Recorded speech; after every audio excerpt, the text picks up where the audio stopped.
Hello and welcome to Noni, your morning chat show discussing the topics and opinions that matter to all of us. Today, blended families. Can they work, or is it better to raise your children as a single parent? And pushy parents. They want the best for their children, but are they doing more harm than good? We'll be finding out what you think with your comments on social media. Joining me on today's show, broadcaster Funmi Ogunja, and online and outspoken, it's Esther Falana. From Cinderella to Snow White, the step-parent is a familiar role, but official figures actually show a decline in the number of British households bringing up their partner's children. More parents are deciding to raise their children alone when their relationship fails. So, can blended families work, or is it easier to go it alone? Esther? It can work. Without doubt. I come from a blended family personally, and I love my stepdad to death. Tell us about that family. Who's made up of it? My biological mother, my stepfather, he's also got 2 kids from a previous marriage, and then my mum's got 4 kids from a previous marriage. So, you know, and it works. We love each other. We just went for my mum's 50th last year. We all went to Dubai. Wow. You know, and so is that six children? 6 Did kids. you ever live together? We haven't, not with his kids as well, but not with my stepdad's kids as well, but in terms of all of us, my stepdad and all of my mum's kids, of course, we've all lived together. Actually, my stepbrother has lived with my mum as well, but I've moved out because I've got a baby now, and you know, I'm a mother, so I don't live in the house no more. But my brother's lived there as well, my stepbrother, so it works. Like I've always said I want a big family personally, and part of having a big family might be I'm no longer with my daughter's father, so I know I'm gonna have to, you know, meet somebody else, and my family's going to have to merge. It would be blended, and it's becoming more common. Would you say, for me, it's overtaken the traditional 2.4 children family role? I wouldn't say it's overtaken, because I don't think people set out to, okay, I'm going to have a blended family. Like if you're in that situation, like Esther said, it's ultimate. You're going to have a blended family, but I feel like that it's a bit of, I would say, close to the norm here. Like back home, I don't really see that much blended situations. Why? Why would you say that? Is it because people are staying in unhappy marriages? Are people sadly leaving their marriages but just not remarrying? I think sadly it's the first thing you said. Like people are, I mean, in Africa, when you get married till death do you part, and no matter what, if it's an unhappy situation, you're still gonna put on this facade like you're happy, and that's why I personally felt that's why you have so many people staying in dead end situations. Do you agree with that, Esther? Because you said your mum's 50, she decided to remarry. So is it changing then? Are people thinking, especially from the West African community, are they saying, I'm just no longer going to stay in an unhappy situation? It depends on, like Funmi said, it depends on the characteristics of every individual. My mother is a very outspoken, loud, just like me, bubbly. She just wants to be happy, and I don't believe, and she also doesn't believe in staying in a situation that you're not happy in. If you know that if you have to leave a situation because you're not happy, a lot of traditional families, old school, with old school traditional views, they stay in a family, their family with their husband or their wife. They're not happy, they're living separately. Now, for me as a mother, I wouldn't want my child to witness that. I wouldn't want her to see that daddy lives in another room and mum lives, they don't talk, they don't sleep in the same room together. I think that's more damaging, personally. Because it's almost becomes the norm for your children to see, and maybe when they grow up, they might they'll adopt those practices in their own relationships. But you know, even though it is becoming more common, and we've seen the statistics, for me, as a single mother, is it difficult though? Do you still find that, you know, telling a prospective partner that you have a child is something where it's a hurdle, perhaps? I wouldn't say it's difficult, because it's my life. There's nothing I can do to hide it or change that. I am a single mother and I have a son, and that will never change. So I wouldn't say it's difficult, but I think nowadays people are pretty much open to it. It doesn't have that bad stigma anymore, and a lot of like men I meet, you know, they have kids as well. But what do you think of the terminology stepmother, stepfather? We don't really say that in our community, That's your father, that's your mother, these are your brothers and sisters. Stepmothers and stepfathers, I don't call my stepfather now, I call him dad. That's my dad. That is my dad. But how easy was it to transition to him being somebody who your mum's dating? Tell us about it. It wasn't easy. Why? Because you know what it was? My mum's she's been a single parent for a while, and she raised 4 children independently, and I'm the firstborn. When a male figure comes into that, it's hard for your children, it might be a bit difficult for your children to adapt to change. In general, change is hard to accept in general. So I think for me and my siblings, it was a bit difficult. Me particularly, I struggled. No. Like, because I love my mum. Who are you? What are you doing here? Okay, Yeah. I don't know. You're not, you know. But then I think as time went by and when I became a mother particularly, and the things that my dad would do, I thought, wow, like this man, like for example, biologically, my daughter is not his grandchild, but it is his grandchild. But forget about biological. And he looks after her. There's unconditional love. What is it about the term baby mother, baby father? There are so many, we've seen it, you know, we've heard it, don't get with a guy if he's got a baby mother, man. God, that's going to give you so much problems. There's something about dating somebody that has baggage that people just don't want. People don't want that baggage, do Firstly, that word baby mother, it just comes with so much drama. You just think drama. Like, I like to say the mother of my child or the father of my child. But I mean, like, yes, if I didn't have a child, going into a relationship with a man that had a child, obviously the first thing that's going to come to my mind is he still with his mother of his child? with his baby mother. Is he still with her? Is there still some history? Like, that's just natural to think that. But I mean, like, if there's not, you won't experience any drama. Like the father of my son, me and him are great friends. Wow. There's no feelings or any kind of emotions involved. So I see you rolling your eyes. You've got another story to tell us about yours, right? I've got a bad habit. I like to wind my daughter's father up and call him baby father. What's up, baby father? Yes, that's how I talk to him. You don't say that in front of his new partner, do you? I don't care.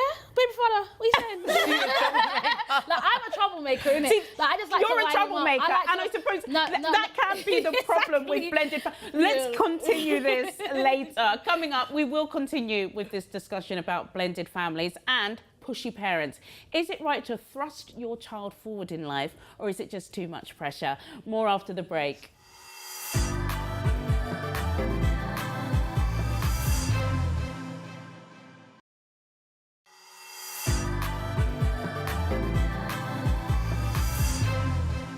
Welcome back to Noni. Still to come on today's show, are pushy parents a gift or a curse to children? But first, earlier we were talking about blended families versus single parents. Every type of family has its drawbacks, but how can they be made to work best? Esther, you were speaking about the father of your child and how you've got a great relationship that you can kind of joke around with him. But in a serious setting, when he's with his new partner, how do you make that work? Do you know what? It's just me and my daughter's father have a certain level of respect for one another. Whether we agree on each other's life choices, it's no one's business. Our main concern is our child. And in terms of how we deal with one another, we're respectful. And I think as well, a lot of people have that drama in terms of breakup, baby father or baby mother drama. It's because there's still an emotional connection. Yeah. There's still some form of feeling. And that's understandable. Yeah, that is understandable. If you've created a child together. Yeah, but then when you make the decision to no longer be together, you need to detach that emotion because what then happens, you become obsessive. You become angry, you can become upset with whatever choices that they make when it's none of your damn business, to be honest. No, you're right. But do you think that's easier for me if you found someone else? If you haven't found somebody else, is that when it can become complicated? I don't think it matters, because for me, I left because I was done. It wasn't about, emotions still there. I left when I was ready to leave. So I don't think that kind of determines. When you're ready to go, you're going to leave. You're not going to stick around, unfortunately, for the sake of the child, because that doesn't work either. Yeah. Have you thought about, Esther, when you do get into a new relationship, how your daughter is going to fit into that equation? Do you know what? I would say to a certain degree, my daughter's father has made it a bit easy because he's in a new relationship himself. Does he have children? No, he hasn't. We've just got one between us, and he's been in a relationship for quite a while, and I think my daughter understands because she's getting older, she's 5, she understands that, okay, daddy's, in something different, and my daughter is very, very smart. She's always sitting there, mummy, I pray that you find a boyfriend, or I pray that you find a husband, and it warms my heart because I believe she does understand as young as she is, but as parents, the best thing that me and my daughter's father can do is just make sure she's happy, she doesn't lack in anything, we're respectful to one another, and even if we do have a disagreement, communication is key. And that's the most important, isn't it? We were talking about Nigeria and back home and how the step family setup isn't popular, but it is here, and it is the fastest growing family setup for me. But there is surely still a case for the traditional family setup, right? I mean, yeah. I mean, like you said, back home, there isn't the whole step situation, but then you have the polygamous situation, which is quite similar. I agree. Like you have a man with multiple wives, and these wives become your stepmothers. So, I mean, you're rolling your eyes, but it's true. Millions are going through it. The nuclear family, as they call it, I think people still ultimately that's the goal. But I mean, if that's not what life offers you, you know, you take what route you're given. I don't think that anyone wants to find themselves in a when you get married and you say I do and you decide to have children together. I think naturally at that point in time it's forever for you. It's forever for him. When you then separate, and then you have to go your separate ways, and he finds someone new or you find someone new, you can't be unhappy for the rest of your life. If someone else brings you that joy and happiness, go for it. And unfortunately, it will mean that your family becomes blended, and because he might come with his own. I personally prefer to date a man who doesn't have children, who has children. Oh, okay. Because I believe we're on the same page. Yeah. You know, there's a clear understanding, and we get one another. We have something already in common, and that's the common ground. Like, but what about the children? And I can imagine viewers screaming this. What about the children? Because of course, you know, it's all great. Mummy's fallen in love. You know, he's a great guy. He's got 2 kids. But where does that child come into the equation? Because then, you know, they don't get to choose whether or not they like. It's literally just thrust upon them, isn't it? Unfortunately, I haven't, since I've been single and left me and my daughter's father split up, I haven't introduced my daughter to nobody. So I haven't yet. Why? Because I've dated, I have dated, of course, so, you know, but I want it to be the right one. I want it to be the one. I don't want my daughter to see different people and then think, oh, it's okay. Oh, mummy, this uncle, this too many uncles. Yeah, no. I want my daughter I want to be able to say, this is my fiance. This is someone that we're planning on getting married. I want to take it so serious because I just want my daughter to meet one. And that's it. Do you feel the same way? Exactly the same, and it boils down to how I was raised. I was raised in a single home for a time, and then I noticed that my mum was dating, but she didn't used to bring them around. Yes. Okay. And I like that, and I respect that, and I uphold that with my son as well. Like I don't want him to remember, like, yeah, mum was dating that one, she was dating that one. He has a father. I'm not trying to replace that, and I also believe when you're happy in a relationship, your child is going to benefit from that. Yeah. You know, your child benefits more when you're happier.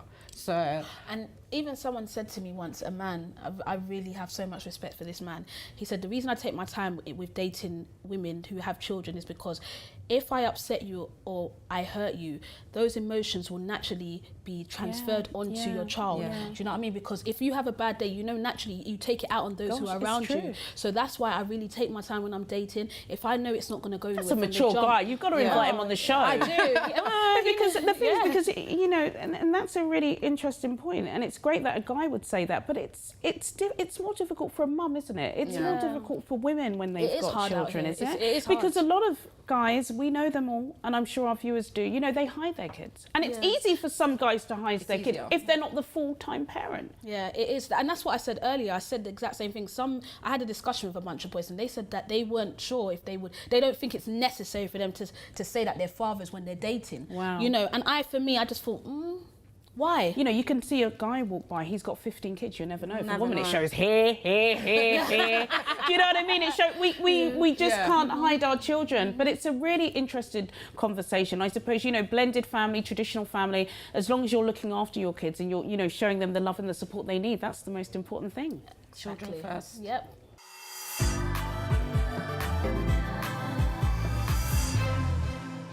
Now, pushy parents aren't everyone's favourite, but research from Leicester and Leeds universities show they can really make a difference to their children. Input from parents was more effective than either the child's own efforts or the school's attitude. So, to push or not to push, that's the question. Do you push, Esther? I think you push. You seem like a pushy woman. Do I?